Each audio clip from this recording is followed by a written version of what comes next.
अब यहाँ से भी हम पैदल अपने गंतव्य की ओर प्रस्थान कर चुके हैं। और इतनी शुद्ध हिंदी में अगर आपको समझ में नहीं आएगा तो इसको ट्रांसलेशन लगा के ट्रांसलेट कर लेना, सीसी लगा के इसका जो कैप्शन आता है उसको पढ़ लेना, लेकिन खासकर समझ में आ ही जाएगा। मौसम आप देख ही रहे हैं, मौसम में धूप नहीं है लेकिन ये धूप लगने वाली है। इसको कहते हैं बद्रकट्टू घाम। इसमें बादल भी है बट उतना नहीं है, इस सारी रोशनी को रोक ले, सारे हीट को रोक ले। और वो धूप जो आती है, जो लगती है, ऐसा लगता है जैसे चमड़ा पक जाएगा।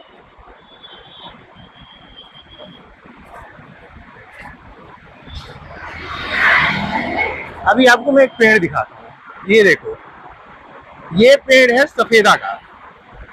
अब सफेदा का पेड़ अगर पहचानते हैं तो आप देखेंगे सफेदा का, इसका कॉन्टेक्स्ट बता दो।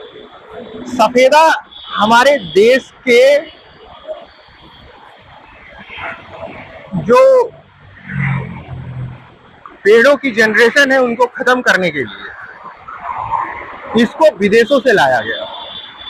ये जो अंग्रेज लोग हैं ना, वो लाके इसको लगाए।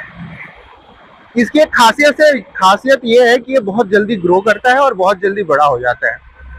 बट इसका नुकसान एक है, खासियत एक है कि वो बड़ा हो जाता है जल्दी और ग्रो होके वो लकड़ी यूज हो जाती है, लेकिन इसका नुकसान बहुत है। पहला, ये उस मिट्टी को बंजर बना देता है। जहां पे लगेगा उसके आसपास के सर्कल की मिट्टी जो है वो उर्वरक रहित हो जाएगी, मतलब उसमें फर्टिलाइजेशन का कोई चांसेस ही नहीं है, खत्म। कभी भी सफेदा के पास आप देखेंगे कि उसके पेड़ को छोड़कर दूसरा पेड़ नहीं लग सकता है। अगर वो स्टार्टिंग से लगा है तो रह जाएगा, बट मैक्सिमम जगह पे अगर सफेदा का पेड़ है, सफेदा का बगीचा है उस पेड़ का, तो उसके आसपास की जो मिट्टी है और वो एकदम फर्टिलाइजेशन से एकदम खराब हो जाती है, उसमें फर्टिलाइजेशन होता ही नहीं है, वो इनफर्टाइल हो जाती है।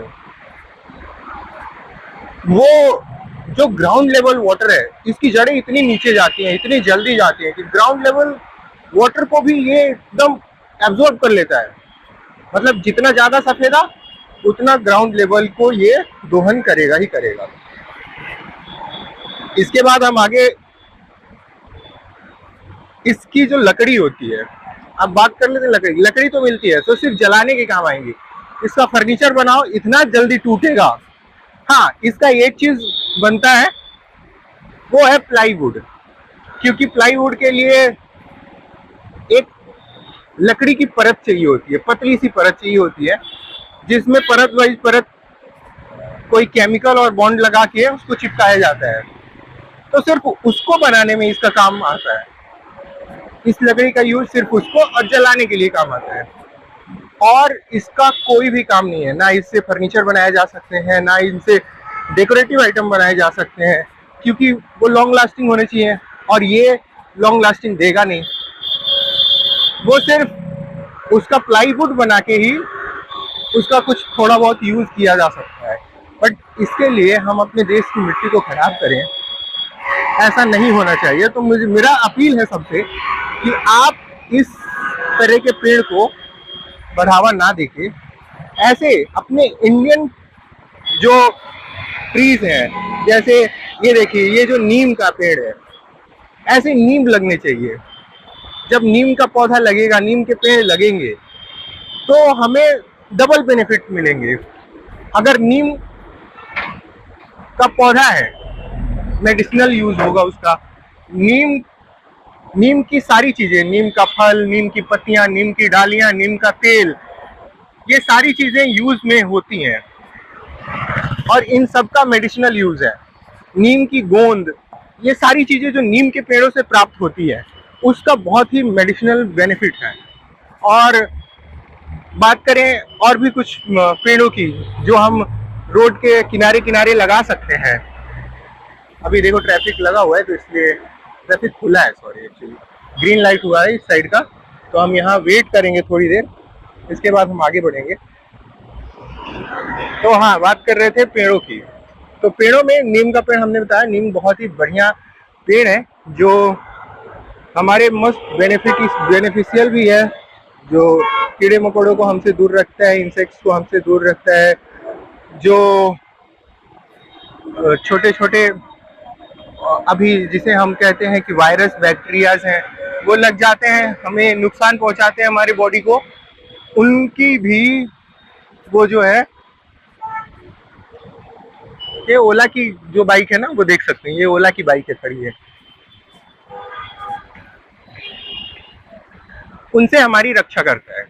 इसीलिए पहले के जो लोग हुआ करते थे वो अपने आंगन में या घर के सामने एक नीम का पेड़ जरूर लगाते थे, क्योंकि उससे वो मेडिसिनल बेनिफिट लेते थे और आसपास में जो वायरस और बैक्टीरिया है वो ग्रो नहीं करते।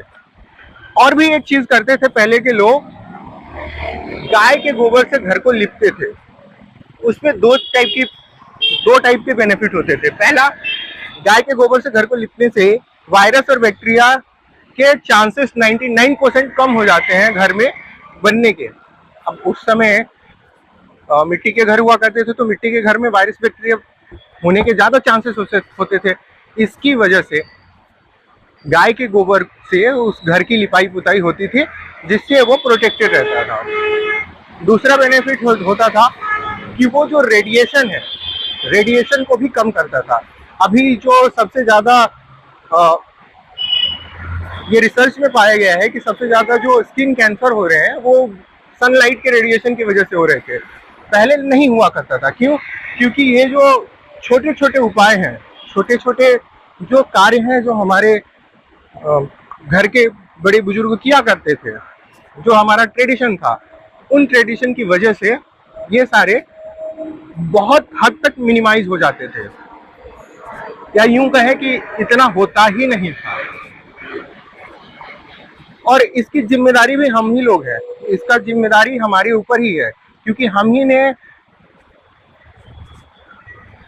अच्छा, ये पेड़ देखो आप, इस पेड़ को बताओ ये किस चीज का पेड़ है? आप इसको ध्यान से देखो और कमेंट में बताना कि ये किस चीज का पेड़ है। तो आगे चलते हैं, बात करते हैं कि जो रेडिएशन इतना बढ़ रहा है उसकी जो जिम्मेदारी हमारे ऊपर कैसे है। पहला, हम बहुत तेजी से अपने आप को ग्रो करने के लिए, बहुत तेजी से अपने आप को एक्सपेंड करने के लिए जो डिफॉरेस्टेशन करते हैं, घर बनाने के लिए हमने डिफॉरेस्टेशन कर दिया, हाँ, खेती करने के लिए हमने डिफॉरेस्टेशन कर दिया। हम कोई भी जरूरत है, घर बनाने से लेके उसमें फर्नीचर तक, या खेती करने से लेके उसके टूल्स तक जो लकड़ी से बनते हैं, उन सभी चीज़ों के लिए हमने जंगलों को काटा। जब जंगलों को काटा तो जो जंगल कार्बन डाइऑक्साइड लेके, हीट कम करके और हमें ऑक्सीजन देते थे, जिससे हमारी जो इन्वायरमेंट क्लीन होता था और जो हीट है वो कम होता था, अब वो उस वजह से बढ़ेगा। तो डायरेक्टली इनडायरेक्टली हम ही जिम्मेदार हैं इस हीट का और इस टेम्परेचर का और ऑक्सीजन लेवल कम होने का भी। तो डिफॉरेस्टेशन की वजह से ये सारी जो समस्याएं हैं वो बढ़ रही हैं।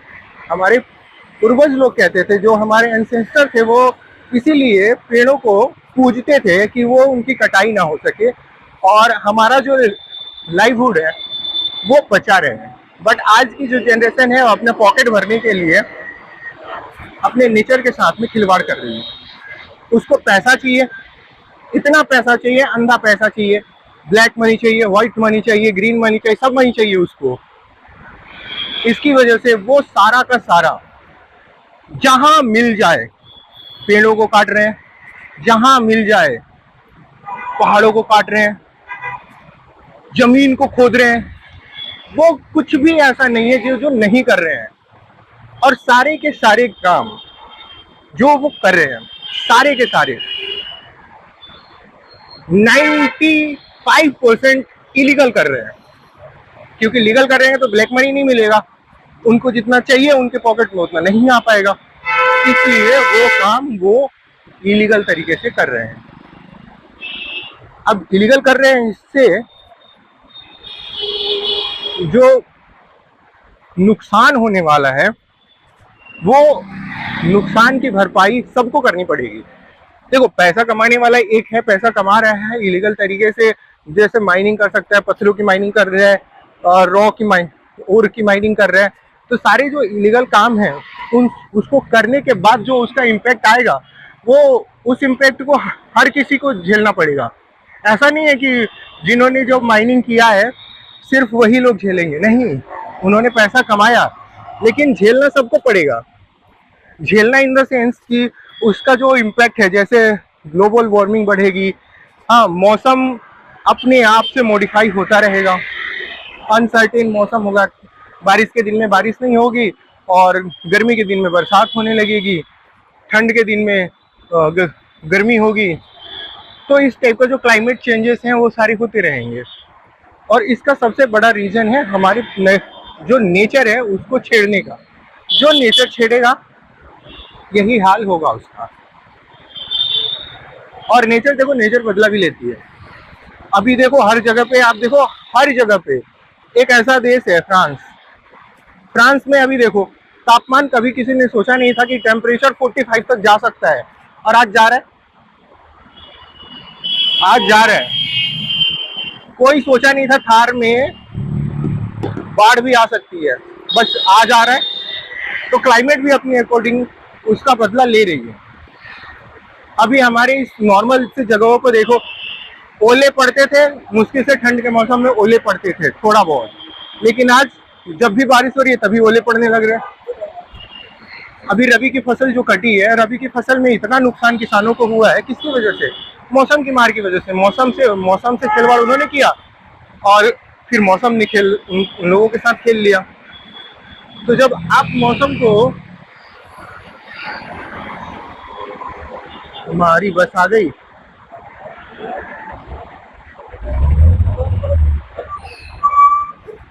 हम अभी बस में बैठेंगे, फिर आगे की कहानी बाद में बताते हैं।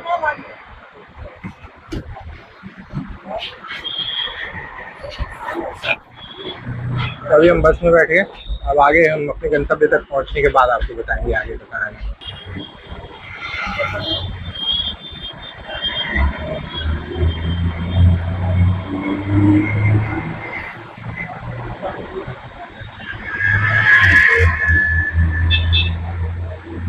आप देख रहे हैं, अब थोड़ा अपने ट्रैफिक का मजा लेते हुए और ट्रैफिक में जाम का मजा लेते हुए इस बस से हम थोड़ा ट्रैवल करेंगे, और इस ट्रैवल की जर्नी भी आपके साथ में शेयर कर रहे हैं। तो आप ध्यान से देखते रहिए। अभी देख रहे हैं इस रोड पे कितनी ट्रैफिक है। मतलब ये जो मूविंग ट्रैफिक है, इससे कोई नुकसान तो है नहीं, बट फिर भी हैवी ट्रैफिक है। आज है फ्राइडे, मतलब शुक्रवार।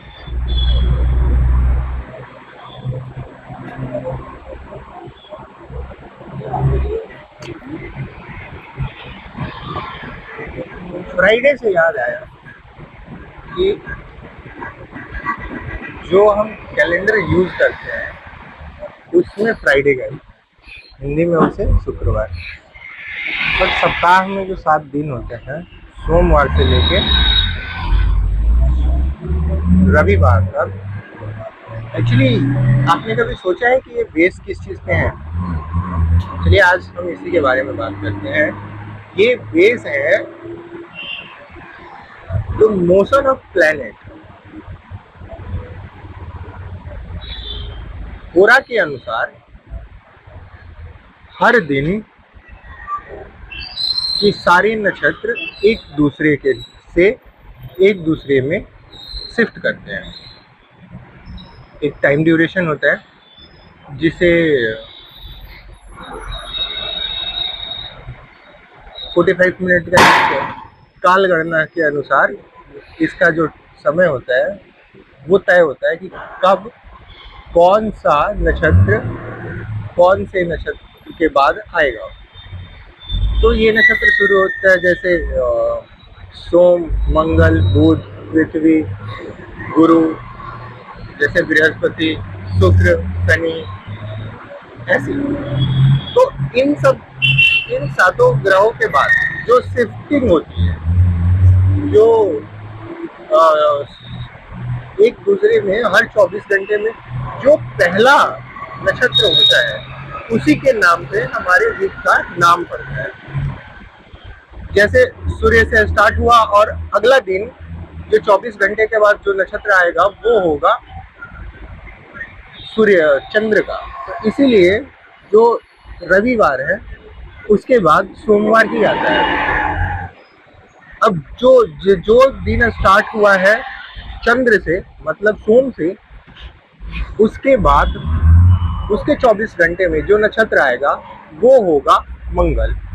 तो इसीलिए सोम के जस्ट बाद मंगलवार आता है, और मंगल से जो दिन स्टार्ट होता है उसके 24 घंटे के बाद एक नक्षत्र चेंज होता है और उसे कहते हैं बुध। तो इसीलिए वो बुधवार है। तो ये जो हमारी जो पद्धति आज भी लोग यूज करते हैं, ये हमारे उन एंसेस्टर की बनाई हुई है, और ये किसी टाइम बॉन्ड पे नहीं है, ये ग्रहों के चाल पे है। मतलब ग्रह जो अपनी पोजीशंस पे जो मोशन करते हैं उसकी वजह से है। तो ये कभी भी गलत नहीं हो सकता। टाइम 1-2 सेकंड इधर उधर हो सकता है, बट मोशन में इधर उधर होने की संभावना नहीं है। तो ये 99% एक्यूरेट होता है। आई होप कि आपको ये चीज़ समझ में आई होगी। अभी थोड़ा सा ट्रैफिक लगा हुआ है, 21-22 सेकेंड का रेड लाइट है, तो ग्रीन होगा तो हम आगे बढ़ेंगे। तब तक आप हमारे साथ बने ही रहिए।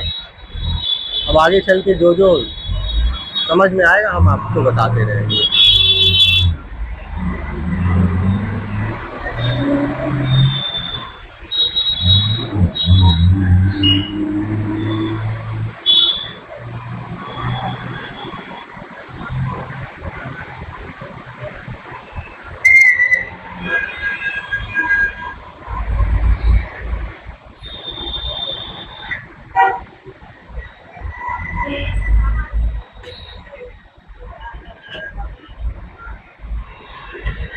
देखिए, हम अभी मुनीरका स्टेशन जो स्टॉप है, बस स्टॉप है, वहाँ पे हम हैं।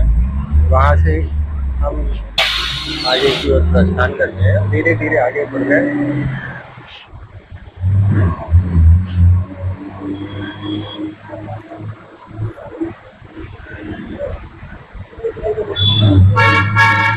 आपको गाड़ी देखो ये, आप इस गाड़ी का जो नाम है, कंपनी है, बताओ कौन सी है?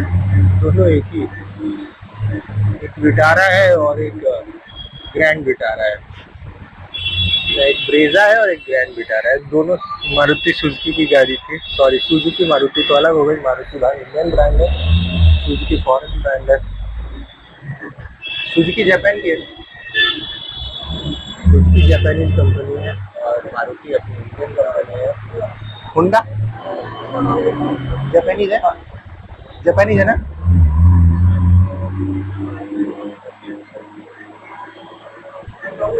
अभी हमारे सामने से ना एक बाइक गई, एक्सट्रीम करके। एक्सट्रीम की ना पहले 2 मॉडल है, एक होंडा भी एक्सट्रीम बनाती है और हीरो है वो भी एक्सट्रीम बनाती है। अब ये दोनों अलग अलग क्यों? क्योंकि कुछ साल पहले जब विदेशी कंपनी को भारत में अपना मैन्युफैक्चरिंग यूनिट खोलना था, तो उस समय ये बाउंडेशन था कि कोई भी बाहर की विदेशी कंपनी टोटल स्टेक के साथ में इंडिया में बिजनेस खड़ा नहीं कर सकती। इस बाउंडेशन की वजह से होंडा ने हीरो के साथ में हाथ मिलाया और एक नया ब्रांड आया, हीरो होंडा। हीरो होंडा में रिसर्च एंड डेवलपमेंट उधर हुआ करता था, मैन्युफैक्चरिंग यूनिट इंडिया में लगी और मैन्युफैक्चरिंग यूनिट से उन लोगों का प्रॉफिट बहुत अच्छा हुआ। इसके पीछे, दोनों के अलग होने के पीछे बहुत ही बड़ा रीजन है कि होंडा सिर्फ बाइक नहीं बनाती थी, वो अलग अलग वेरिएंट का भी काम करती है। जैसे होंडा को आप पता ही होगा कि होंडा की जो है कार भी है, जैसे अभी होंडा के नाम लेते ही होंडा की कार आपके सामने से निकल गई, एमएस करके है। तो ये होंडा कार भी बनाती है। तो इसने ये कार बनाती है, अगर अलग अलग सेक्टर में काम करती है, ये बड़ा रीजन नहीं है। बड़ा रीजन ये है कि होंडा हीरो को बिना बताए, जब दोनों कंपनी एक साथ टाई अप के साथ में काम कर रही है, तो बिना बताए किसी को भी कोई डिसीजन लेने का जो अथॉरिटी है नहीं। जब अथॉरिटी नहीं है तो आप एक डिसीजन लेके एक नया प्रोडक्ट अपने नाम से लॉन्च नहीं कर सकते। तो होंडा की यही गलती है कि उसने, एक्चुअली वो मोनोपोली ही कहा जाएगा, उसने जानबूझ के अब हीरो से अलग होने के लिए ही ऐसा षड्यंत्र किया होगा, जिसकी वजह से हीरो ने कहा कि नहीं, अब तो जब आप अलग ही सेक्टर में जाना चाहते हो, वो अपनी जो नई मॉडल लॉन्च की, उस मॉडल का जो पेटेंट हीरो के पास ना हो, इसलिए उसने सेपरेटली लॉन्च किया था। और सबसे बड़ी बात है, वो बाहर में लॉन्च किया था, लेकिन वो इंडिया में भी उसी चीज को सेल पे सेल आउट किया। इसकी वजह से हीरो ने उसके अगेंस्ट में कंप्लेन किया और दोनों सेपरेट हो गए। फिर हर मॉडल को उन्होंने अपना अपना पेटेंट दिया कि ये मॉडल मेरे पास रहेगा, ये मॉडल मेरे पास रहेगा, ये मॉडल मेरे पास रहेगा। जो जिसको अच्छा लगा वो अपने अपने मॉडल लिए, या कोई कोई मॉडल तो ऐसा था जो दोनों लोगों ने सेम मॉडल को यूज किया, कि जो मॉडल सबसे ज़्यादा बिकता था उस मॉडल के दोनों लोगों ने यूज किया। बट अभी भी बहुत सारे मॉडल ऐसे हैं जो सिर्फ हीरो के पास हैं, और कुछ सारे ऐसे मॉडल हैं जो सिर्फ होंडा के पास हैं। आपको बहुत सारे ऐसे अभी स्कूटर बाइक्स दिख जाते होंगे जिसमें हीरो होंडा नहीं, होंडा अलग और हीरो अलग, दोनों अलग अलग कंपनी शो होती है। पहले ये दोनों एक ही ब्रांड के अंडर आते थे, हीरो होंडा। अब हीरो अलग है, होंडा अलग है। पहले भी ये दो अलग अलग कंपनियां हैं, मर्जर होके एक में काम करती थी।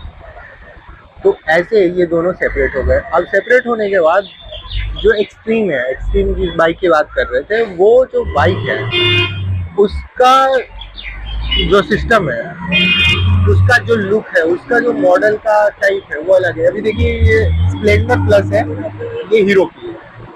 इसका अभी भी जो ऑथेंटिकेशन है, जो पेटेंट है, वो हीरो के पास रिजर्व है। वो हीरो ही बनाती है इस स्प्लेंडर को। ये सबसे बेस्ट बाइक अगर बोली जाए, जो इंडिया में रफ यूज़ के लिए खासकर यूज़ होती है, वो यही बाइक है, स्प्लेंडर प्लस। इसके बाद हीरो ने भी बहुत सारी अभी कंपनियों के साथ में टाई अप किया है, जैसे बाहर की कावासाकी, हार्ले डेविडसन, ऐसे ही बहुत सारी जो अलग अलग फॉरेन कंपनियां हैं जो ग्लोबलाइज्ड हैं, जिनकी काफ़ी महंगी महंगी बाइक्स आती हैं, उनके साथ में मिलके इन्होंने एक उसका सब जो है मॉडल लॉन्च किया है। जैसे बड़ी हार्ले डेविडसन हो गई, हार्ले डेविडसन की जो बाइक है, जिस मॉडल को लोग 12-13 लाख दे के खरीदते हैं, उस मॉडल का एक छोटा सा रेप्लिका हमने हीरो ने और अलग अलग कंपनियों ने जो टाई अप किए हैं, उन्होंने अपने साथ में लिया, मर्जर किया, और उसका एक छोटा सा जो है रेप्लिका मॉडल तैयार किया और उसको इंडिया में लॉन्च किया। काफ़ी लोग उसको पसंद करते हैं। जैसे रॉयल इनफील्ड का लुक देने के लिए होंडा ने एक अपनी रॉयल इनफील्ड के टाइप की एक बाइक लॉन्च की है, होंडा लिखा हुआ है, वो भी 350 सीसी की है, और उसकी दो वेरिएंट है, 350 सीसी और 450 है, ऐसा कुछ लॉन्च किया कि चल जाए। बट फिर भी जो इमोशन रॉयल इनफील्ड के साथ में, बुलेट के साथ में जो जुड़ी हुई है, मुझे नहीं लगता कि आने वाली किसी भी जनरेशन में वो किसी और भी बाइक के साथ जुड़ेगी। बुलेट पे बैठने के बाद जो फीलिंग आती है, जो इमोशन है, वो एक डिफरेंट लेवल का है। आप चाहे कितनी भी महंगी बाइक पे बैठ जाओ, आप चाहे कितनी भी अच्छी बाइक चला लो, लेकिन रॉयल इनफील्ड को चलाने के बाद जो फीलिंग आती है, ऑसम। मैं बाइक लवर हूँ तो थोड़ा बाइक की तारीफ करूँगा ही, और मुझे भी पसंद है रॉयल इनफील्ड ही, तो भाई साहब जो है उसकी तारीफ तो बनती है। 90% लोगों से पूछेंगे तो उसमें से आप किसी भी पर्सन से पूछेंगे तो उसमें से 90% लोग ऐसे मिलेंगे जो रॉयल एनफील्ड को देख के कहते हैं कि हाँ, मेरा भी सपना है एक बार इसको चलाने का। नई बात उसकी, तो अब गाड़ियों की बात हो गई, तो अभी हम किसी और टॉपिक पे बात करेंगे।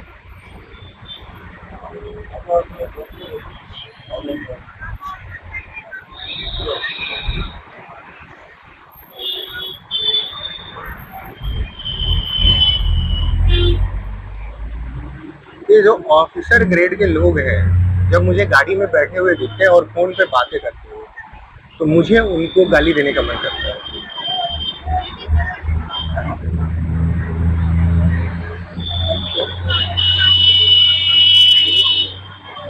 गाली देने का इसलिए मन करता है कि ये अपने आप को दिखाते हैं कि हम बहुत बिजी हैं, और रत्ती भर भी बिजी होते नहीं। जो काम 3 महीने से पेंडिंग होता है वो 3 दिन में कंप्लीट कर देते हैं। इनके पास वो क्षमता है, कर देते हैं, लेकिन इतने निकम्मे होते हैं, जब तक इनके पिछवाड़े में उंगली ना की जाए तब तक वो काम नहीं करते। इसीलिए मुझे खासकर ये जो सरकारी पर्सन जो है वो बात करते हुए फोन पे अगर बैठे हुए हों, चाहे वो कोई भी बात कर रहे हैं, मुझे उनको देख के गाली देने का मन कर रहा है। रीजन यही है। अभी आपको मैं एक एग्जांपल बता रहा हूँ। हम लोग गए थे एक बाइक हमारे एक भाई साहब की बाइक थी, उसको एमसीडी क्या की है, वो 3-4 लोगों को टेंडर दे दिया है कि जो भी 15 साल से पुरानी बाइक हो, चाहे कोई भी कंडीशन में, उठा लो। पहला बात तो ऐसा होना नहीं चाहिए। होना चाहिए कि आप उसका फिटनेस चेक करो, फिटनेस के अकॉर्डिंग उसको ग्रेड डिग्रेड करो, और जिस दिन वो फिटनेस चेक कराने जाए अगर वो फिटनेस पे पास ना हो पाए तो उसको साइड करो। बट ये कहाँ का रूल है कि एक बंदे ने अपनी पूरी मेहनत लगा के एक बाइक ली और वो बंदा 10,000 किलोमीटर सिर्फ चलाया क्योंकि उसको शौक था गाड़ियों का, और वो 15 साल के बाद में उसका कुछ भी खराब नहीं हुआ। वो 2 किलोमीटर जाता है, 2 किलोमीटर आता है। 15 साल तक चलाएगा तो कितना ही चला लेगा। 22 दिन का ड्यूटी होता है, 4 किलोमीटर पर डे चलता है, तो अगर 22 दिन के हिसाब से करे तो 88 किलोमीटर एक महीने में चलती है, और ज्यादा से ज्यादा चलेगी तो कितना चला, 88 किलोमीटर एक में चलता है तो 900 से 1000 किलोमीटर एक साल में चलेगा। 15 साल में वो चला 15,000 किलोमीटर, तो 15,000 किलोमीटर चलने की में उसको क्या ही लगा, कुछ तो नहीं लगा। दो सर्विस वसूल हुई होगी उसकी। अब उस टाइप की गाड़ियों को भी ये जो है गवर्नमेंट, नकारी गवर्नमेंट, हमारे यहाँ पे लोग कहते हैं गांडू, तो गांडू गवर्नमेंट है ना। हम गाली नहीं देना चाहते हैं, बट आ गया, ऐसी कोई भी रूल पास कर देती है। चलिए उतरिए। तो उसको एक सीक्वेंस में उन गाड़ियों को, जिनकी फिटनेस ठीक है उनको रहने देना चाहिए, जिनकी फिटनेस खराब है, नहीं चल सकती है, उनको रिप्लेस कर देना चाहिए हैंड टू हैंड। कोई इसमें, और मैं तो कहता हूँ 15 साल से पहले भी कर देनी चाहिए। जिनकी फिटनेस खराब हो गई है, फिटनेस में पास नहीं हो पा रही है, उनको 15 साल से पहले भी कर दीजिए, डिस्पोज कीजिए, खत्म कीजिए उसको। क्योंकि उस बंदे के पास पैसा है, वो बहुत चला रहा है, उसका शौक नहीं है, उसका बिजनेस है। तो जिसका बिजनेस है, पैसे आ रहे हैं, उसको हटाइए, उसको दूसरी गाड़ी दीजिए। और जो शौक के लिए लिया हुआ है उसका आप कुछ नहीं कर सकते। उसको रूल लगाइए, उसको बढ़िया से कीजिए, और ऐसे नियमों का सख्त पालन होना चाहिए। इसी वजह में हम जो बात कहना चाहते थे वो बात यही है कि हमारी भाई साहब की गाड़ी को किसी ने उठाया, वो एक कंपनी ने उठाया। अब देखिए ये क्या, अब यहाँ पे लोचा क्या है। लोचा ये है कि गवर्नमेंट एक रूल लेके रखी है कि जो भी गाड़ी पुरानी हो गई 15 साल से, उसको वेट के अकॉर्डिंग उसका जो रॉ जो मटेरियल उसमें लगे हुए हैं, लोहा ही है, तो लोहे का उनको जो मूल्य है, उसका जो रेट है वो दिया जाएगा। उसके हिसाब से शायद 40 रुपये या 35 रुपीज़ पर केजी के अकॉर्डिंग है। तो जो मिनिमम गाड़ियाँ, मैक्सिमम गाड़ियाँ होती है 100 से लेके 150 किलो तक की होती है, तो उस हिसाब से उनका रेट हुआ 4 से 5,000 रुपये आराम से। बट दिक्कत ये है कि जो टेंडर वाली कंपनियां हैं, जैसे एक निर्वाणा करके कोई कंपनी है, वो हमारा पाला उससे पड़ा, तो हम उसके पास गए और उसने हमसे 5,000 रुपये चार्ज किया।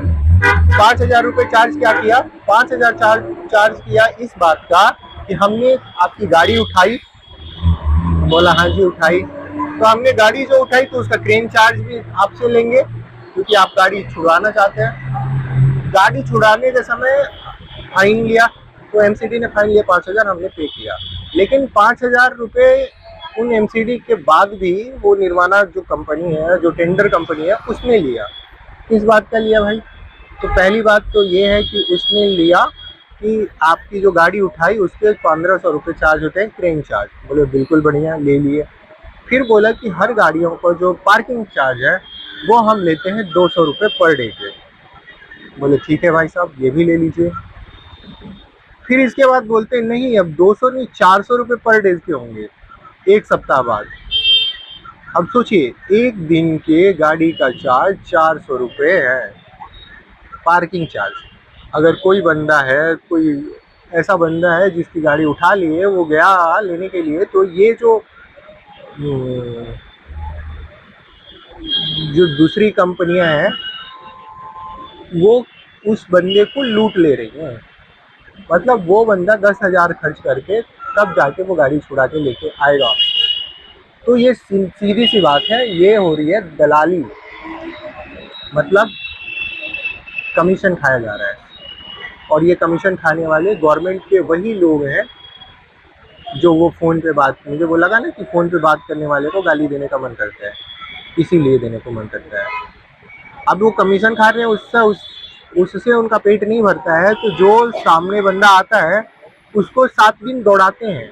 और मतलब आज गाड़ी उठी, कल हम लोग गए अप्लाई किए कि हमें आज दे दो, रिलीज़ करो गाड़ी, तो वो देंगे नहीं। क्यों नहीं देंगे भाई? क्योंकि उनको पार्किंग का कमीशन खाना है। जो कंपनी गाड़ी उठा के ले गई है, जिसको इन्होंने टेंडर दिया है, उस कंपनी से ये पार्किंग के चार्ज भी खाएंगे। क्योंकि आपको भी पता है कि पर डे का अगर 100 रुपये भी लिया जाए तो वो काफ़ी ज़्यादा है। तो 200 और 400 रुपये लेने का मतलब क्या है? और उनसे पूछेंगे तो निर्वाणा वाली ये हमसे बता रहे थे कि निर्वाणा में जो है, वहाँ पे आप जाइए एमसीडी में, हमने जो रूल बुक रखी है, हमने जो दे रखा है उनको, वो सारा ये जो चीज़ें हैं वो सारी वहाँ मेंशन है। बट हमें तो उसने पढ़ाया नहीं कि क्या मेंशन है क्या नहीं मेंशन है, उसके टर्म एंड कंडीशन तो हमें बताया नहीं। अगर टर्म एंड कंडीशन बता रहा है तो जिस दिन हम लोग पहुँच गए उसी दिन गाड़ी को रिलीज़ क्यों नहीं कर रहा है? पहला बात तो यही हुआ ना कि अगर टर्म एंड कंडीशन नहीं बता रहा है और हमें दौड़ा रहा है, मतलब यही है कि वो कमीशन खाना चाह रहा है कि जितने दिन का कमीशन होगा उतने दिन का 100 रुपये 200 रुपये बनेंगे चार्जेस पार्किंग के। और जो पार्किंग के चार्जेस बनेंगे वो दिए बिना तो वो गाड़ी देंगे नहीं। और जिस दिन हम लोग पहुँच गए उस दिन तो रिलीज़ कर देना चाहिए कि चलो भैया आज आप आ गए, सारा कुछ तो तुम्हारा फायदे का ही हो रहा है। हाँ आप तो दे दो। तो अब हम जिस दिन पहुँचे उस दिन रिलीज़ कर दो। तो वो एक दिन में रिलीज़ नहीं किया, उस बंदे ने 10 दिन हमें दौड़ाया और उस 10 दिन का 400 रुपये पर डे के चार्जेस के हिसाब से 4,000 उसने हमें चार्ज मांगा और चार्ज लिया। उसका बाद तक हमारे पास स्लिप है। 4,300 हमने उस गाड़ी के लिए चार्ज पे किया और तब जाके उसको लेके आए। अब सोचिए, सिर्फ पार्किंग चार्ज 4,300 रुपीज़ हमने पे किया, 4,300। और गलती हमारी भी नहीं है, गलती जिस दिन उठाया उसके अगले दिन हम पहुंच गए और वहां अगले दिन ही रिलीज कर देना चाहिए था ना। ये इतने मतलब है, गाली देने का मन कर रहा है, जो गाली सोच सकते हो वो गाली दो उनको और सोचो कितने बड़े हैं। तो इसीलिए जब भी मैं इनको देखता हूँ तो मुझे गाली देने का मन करता है।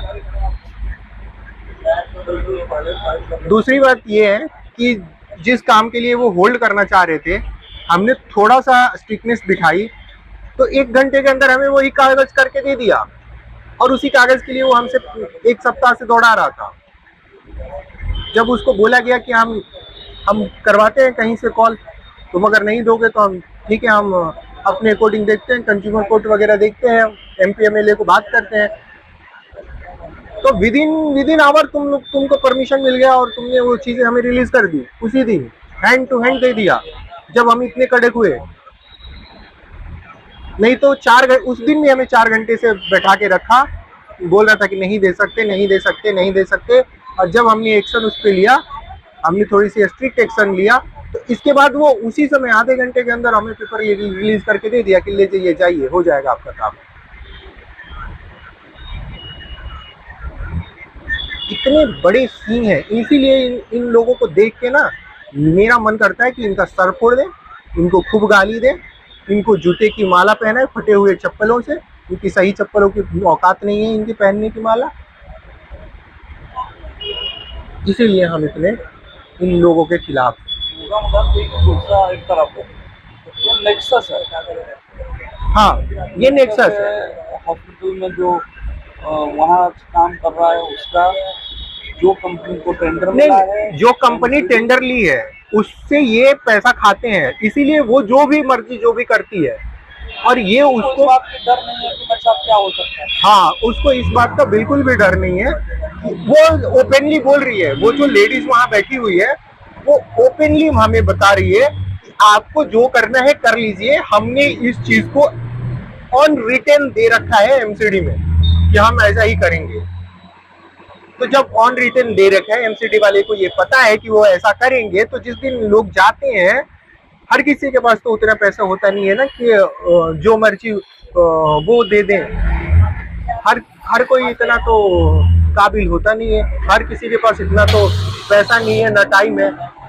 बहुत सारे बंदों को तो इतना ही हो जाता है कि हमारी बस बाइक छूट जाए, हमारा जो काम है वो लाइन पे आ जाए, इसलिए वो पैसे कहीं से जुगाड़ करके ले जाता है और देता है। और ये जो सी है वो क्या करते हैं, ये सिर्फ पैसे खाने के लिए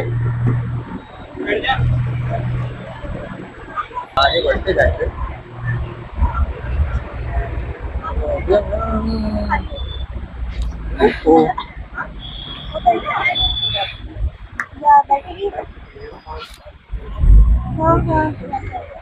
एकदम धीरे धीरे जा रहे हैं।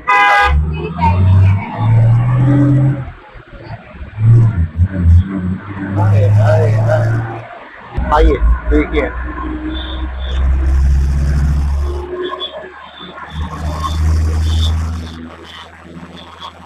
आप इस गाड़ी की पूरी हालत देखिए। करप्शन सिर्फ एक जगह नहीं है, करप्शन गाड़ी की हालत है। ये शायद 15 साल से पुरानी गाड़ी है, चल रही है। ये हमारी GTC की गाड़ी है, ऑरेंज वाली है।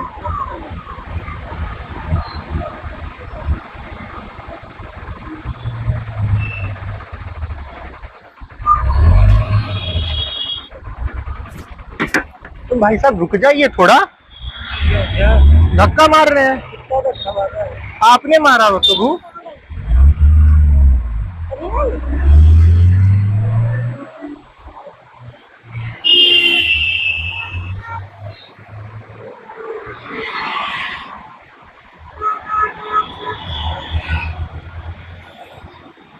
अभी हम उतर रहे थे, वो सामने वाला बंदा धक्का मार रहा है।